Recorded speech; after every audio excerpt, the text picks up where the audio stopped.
Hi there, and welcome again to the Explaining History podcast. Thanks very much for joining us. This week I'm going to just be doing the one recording today. I'm away for the rest of the week for a much needed holiday, which is going to be great. And so today, I know that previously we were going to look at war reporting in the Soviet Union, but ever the fickle mind has adopted a slightly different approach. I was reflecting on the very near experience of possibly a fascist government in Spain, which mercifully, by a couple of votes, we've avoided. If you've been following the news, obviously this is quite a serious issue and something that is very alarming. Large far right parties all across Europe, and if you think that Brexit Britain has extremists, you ain't seen nothing yet. However, this put me in mind of perceptions of Spain from overseas during the 1930s, particularly British perceptions of Spain, and what Spain and the revolt of the fascist generals meant for British people who were onlookers. There is a huge amount of interest and speculation and concern about Spain in Britain's media, in Britain's intellectual circles, and in a host of other kind of environments. And so I'm going to look today at The Morbid Age by Richard Overy. It's a book I've mentioned before. It's a fantastic kind of cultural and intellectual history of Britain in the 1930s. It was republished in America as The Gathering Storm. It had to have a kind of a more dramatic title. And that's to kind of misunderstand the book. It's not. This book isn't sort of that sort of standard version of things we get where, everyone was terrifically complacent about the Nazis, but there was this one aging backbench MP who was a politically busted flush, shouting in the wind, and then he kind of became prime minister. Nothing to do with that, really. It was looking at the kind of the intellectual climate, the ideas that are in play during the 1930s in Britain.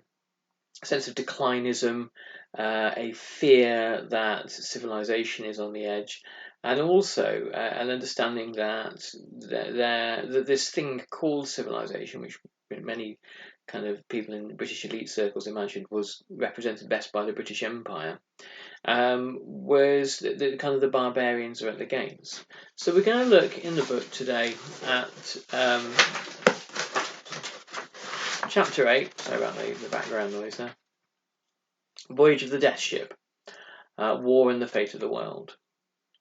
Richard Overy writes, "It's difficult to date with any precision the point at which the war seemed a certainty. Year after year there were discordant voices predicting conflict at any time. Guessing when the war would come became a morbid parlour game in the 1930s. In 1934 the journalist Hubert Knickerbocker toured Europe's capitals to ask leading political figures when they thought war might break out. At the end of his journey, he published Will War Come to Europe? The question, according to British diplomat John Wheeler Bennett in his introduction to the book, that all thinking men and women in England are putting to themselves today. The responses Knickerbocker elicited were a mixed bag of gloom and wishful thinking. Admiral Horthy, Regent of Hungary, Thomas Masaryk, President of Czechoslovakia, were the only ones to reply that there will be no war. Bulgarian Premier thought war was inevitable. Louis Barthieu, the French Foreign Minister, believed that it was about to break out at any moment. Mussolini told Knickerbocker that war would come in several years' time, and a prudent response from a leader already planning the invasion of Ethiopia. Edvard Beneš, the Czech Foreign Minister, came closest when he said the chances were even that war would break out in 5 years' time. Knickerbocker found throughout his tour the prevalence of what he called the catastrophe theory, this view among Europeans of every nationality that when war came it would end civilization. There's an interesting postscript to Peacemakers by Margaret Macmillan, the history of the Paris Peace Conference, in which she said that one of the things that the peacemakers should be given some kind of credit for isn't not that this kind of standard view that it was a flawed peace, was that any peace was was possible at all. That what the peacemakers achieved was 20 years of trying to rein in an impossible situation, trying to control this kind of explosion of new nationalisms in Europe, which were the product of the decline of four empires. And that the fact that this didn't lead to all-out war kind of immediately is something in their credit. Of course, in lots of parts of Europe, war didn't end in 1918. What ended in 1918 was a war between the Entente powers and the Allies, the Central Powers and the Allied powers. What you get instead after 1918 are wars in the Baltic states, the Russian Civil War, wars between Greece and Turkey, and various kind of border wars between Poland, Czechoslovakia, Hungary, and you get something approximating low-level civil war for a while in Germany. Given if you factor in the kind of the level of societal violence, the assassination of government ministers and that sort of thing, and the things like the Cat Putsch and Hitler's later Munich Putsch. So you don't get a peaceful Europe as a result of the Versailles Treaty, where particularly it takes at least 5 years for the vanquished, the states that once made up the German, Austro-Hungarian, Russian and Ottoman empires that have been destroyed by the war, to return to any sort of kind of stability. Richard Overy writes, "The guessing game filled almost the whole decade. In The Shape of Things to Come, published in 1933, H.G. Wells suggested with uncanny foresight that 10 years of final world warfare would start around 1940 over the issue of Danzig. A speculative date he shared, among many others, with economist John Maynard Keynes, and with many distinguished contributors to a volume published by the Inter-Parliamentary Union in 1931, reissued in a popular version in 1933 on what would be the character of a new war. A book so remorselessly certain of war that one reviewer described it as the most terrible book that had ever been written. A millenarian preacher in May 1933, speaking at Queen's Hall in London, told his audience that Hitler was the Antichrist and, less plausibly, that the meeting of the World Economic Conference in London a few weeks later was the signal foretold in the Book of Revelation for the onset of Armageddon. He told his acolytes to expect a summons to the righteous on the 12th of June 1933, and the inauguration of the millennium in 1940. By the mid-1930s, predicting world war at any moment was embedded in popular discussion. The historian Dennis Brogan, in Omens of 1936, published in January that year, observed that the imminence of war, which had until recently had been believed only by the pessimistic and the bitterly acute, was now thought to be true by everyone except the most cynical. At the cusp of the new year, Brogan reflected, we all stand in the shadow of a great fear, and if the angel of death is not yet abroad in the land, we can hear the beating of his wings, and see them too, filling our old familiar sky.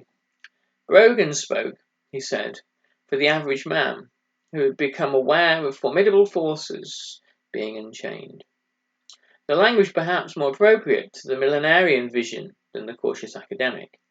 So we have to avoid a kind of a particular thinking error here. We know what happened. We know that in September 1939, the Second World War begins. And obviously, I mean, that depends on looking at it from a kind of an Anglo-centric perspective.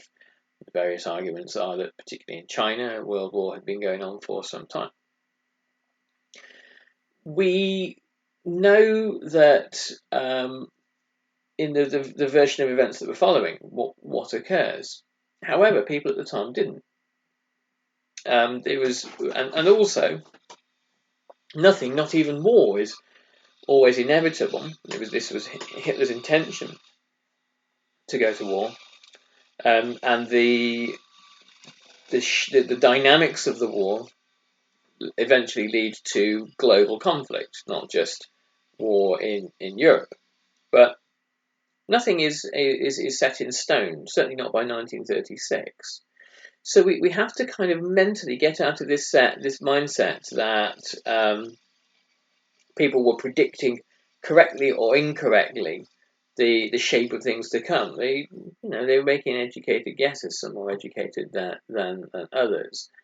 But there was nothing inevitable about the outbreak of war. After 1933, of course, most people's kind of worldview across Europe is affected by the elevation of Hitler coming to power. And this is a kind of a game changer, particularly in the Soviet Union, and their kind of understanding of what was likely to happen. So for lots of perspectives, 1933 kind of changes everything.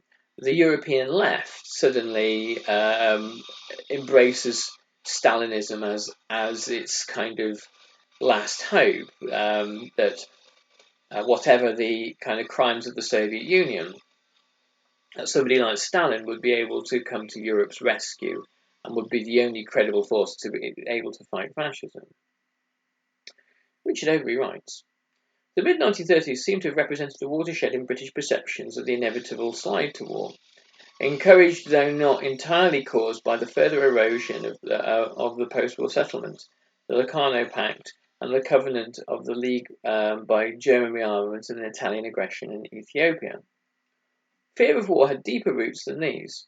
Brogan's metaphor of unchained forces suggests a more profound concern over the future of civilization rather than reflecting a fear of war alone. The idea of war as the agent of dissolution greatly simplified the web of anxieties about the economy, the demographic future, or the nature of modern man, because everything was reduced down to an apparently unavoidable choice between death and survival. There were, during the 1930s, in various intellectual circles and literary circles, all these kind of thoughts about the kind of the future of civilization, the nature of society, the idea that kind of the gene pool is in decline. You have all these kind of splendid young Etonians and Harrovians and gentlemen having been wiped out in the First World War, and to an aghast British upper class looks at the kind of the working classes that are left over and thinks, well, my words, we will be outbred by them.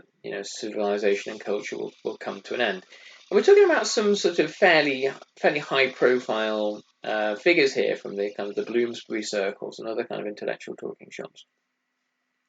So there were all these kind of long-term anxieties about kind of the nature of civilization itself. A minority of Britain's intellectual classes looked to communism as some sort of salvation, but for an awful lot of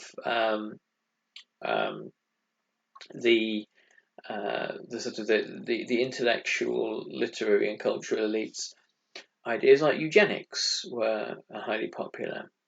Encouraging poor people to breed less was seen as an entirely laudable goal. The origins, this is not a nice thought, but the origins of Britain's birth control movement are in this eugenic moment. Marie Stopes, the birth control campaigner, was, in part, campaigning for fewer working class babies. In 1936, John Strachey, writing on collective security for the Left Book News, insisted that Britain now faced the last chance, John Strachey is a famous British communist, to try to rescue the civilised order or face a second world war. The country has less than a year, he estimated, before general war is certain. Louis Fisher, writing to Beatrice Webb in January 1936, explained that in his view, the threat of war reflected the fact that the whole system is bankrupt. Louis Fisher and Beatrice Webb were Soviet sympathisers. They were part of what I've often talked about, the fellow traveller movement, the intellectual movement in the 1930s, that whilst not communist, certainly had sympathies towards the Soviet Union. Though they didn't advocate Stalinism for Western countries. They thought it was quite all right where it was and probably civilising the right sorts of barbarians. The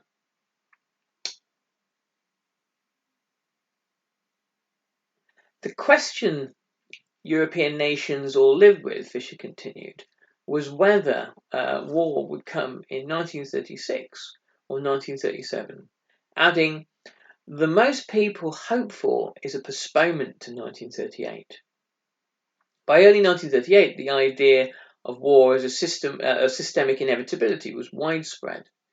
The New Statesman editor Kingsley Martin titled his lecture to a University of London weekend school in March, The Present World War.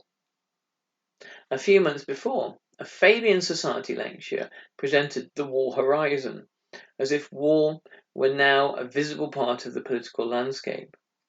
The record of a new Fabian Research Bureau two-day symposium in June 1938 on the strategic situation in Europe shows that the assumption of unavoidable war underscored every debate. Even the pacifist National Peace Council, in a statement issued in April 1938 on peace and democracies, deplored a world in which general war will become inevitable. From the publication of Knickerbocker's book onwards, much of the discussion of war was dominated by the question when rather than whether. It's not unreasonable, writes Richard Overy, to argue that important sections of the British public were gripped in the last half-decade by war psychosis, which came to dominate many areas of public discussion, like living, as the pacifist Leslie Paul remarked in 1936, in the lunatic asylum of the universe. This is not to deny that the international system faced serious difficulties, but the popular view focused not so much on individual points of crisis, but on the apparent irredeemable nature of a political order doomed to destruction. The view of war as a psychological or physical disease of civilization, or rather of a civilization so pathologically disordered that it could not avoid the self-incurred and self-destructive malady of war, found a ready audience already predisposed to think in morbid terms of the current crisis. There are examples of such fears provoking a physical or psychological reaction amongst those who suffered them. The historian A.L. Rouse left a revealing account in his diary of the effect of prolonged crisis and fear of war had on his own physical disposition. In an entry in August 1937, Rouse found himself so disturbed. The papers are full of the world going to pieces, and continued, the effect of this endless agony I have been living in since 1931 is curious. I believe the whole of the left feels it. Tiredness, hopelessness. They have us by the balls. There is nothing we can do. A few lines further on, Rouse was tortured by the hideous thought that human society actually needs the disease. Matter gathers up in the human organism which demands an outlet. They must fire off. They can't stand being at peace. Only after real good do is there an interval of peace, and their spirits are kept down. Then they must break out again, like pus out of a cyst, an abscess. The thing is getting such an extension, is growing all along the roots and tendrils of society. It's more like a cancer. It's interesting to see how people like Rouse viewed war as a pathology. War as this kind of illness in the body. On the other hand, the likes of Hitler viewed war as the healthiest of processes. And it was how you're going to cleanse the racial body in Germany. That's not quite right, in fact. Hitler thought you needed to cleanse the racial body in Germany first of the riffraff and racial minorities, and then you'd be ready for war. And war would be the great test, and war would forge the nation. It would stop the, it would kill off unnecessary parts of society, and the tough ones would remain. It would be a kind of a Darwinian process. And so in Hitler's eyes, war was this natural, inevitable, and even desirable kind of racial challenge. Now, of course, these are kind of obviously ridiculous ideas, and ideas which are central to fascist thinking. Even today, if you ever have the misfortune to see kind of online fascist thought, they have a sort of a garbled version of these kinds of romanticist, misunderstood Darwinist kind of ideas. And I think the other thing that's interesting, the other thing it has an echo with now, is our preoccupation of thinking about war. If you look at kind of the commentariat's view of Ukraine, China's threats towards Taiwan, and other possible flashpoints in the world, and the predictions of when those two kind of conflagrations might meet up, when China and the Russian Federation might kind of have a more formal arrangement helping one another, and these sorts of things. There are all sorts of kind of predictions and projections, and he's hoping that these things never come to pass. But our time seems to be similar to the 1930s in this and other kind of key regards, in that we seem to have exited from a period of time where war between great powers or superpowers was seen as impossible, and the wars of the last, say, 20 years have been mainly the 9/11 wars, Russia's various conflicts on its borders, and other aspects of kind of first world powers punching downwards. Now we seem to be in a period where we are entertaining what war, say for example, between America and China will look like, and this is being taken very, very seriously. What that means and whether that happens and all the rest is kind of perhaps not for this podcast to speculate. But there are certain kind of interesting parallels. So we must draw to a close in a moment, and this is a great topic, it's a great chapter, and one that certainly we'll be returning to. I'll be signing off for a week now, need a rest, and I will catch you all when I come back. I want to say a big thank you. We had some technical issues last week. I just want to say a big thank you to all the people who obviously like the podcast and care about it, who reached out to say, this recording there's a bit missing. I'm very grateful for that, and it just reminds me that the people that like what I do and care about it and enjoy it and get something out of it. So thanks everybody, take good care, and it'd be great to hear from other folks. Let me know if you are listening to this and you want to chat about history. I'm always here. You can find me through a multitude of different channels. I always reply. And if there's a question you have or something you want to raise or just you're curious about, message me. I'd love to talk. Take good care, everyone. All the best. Bye-bye.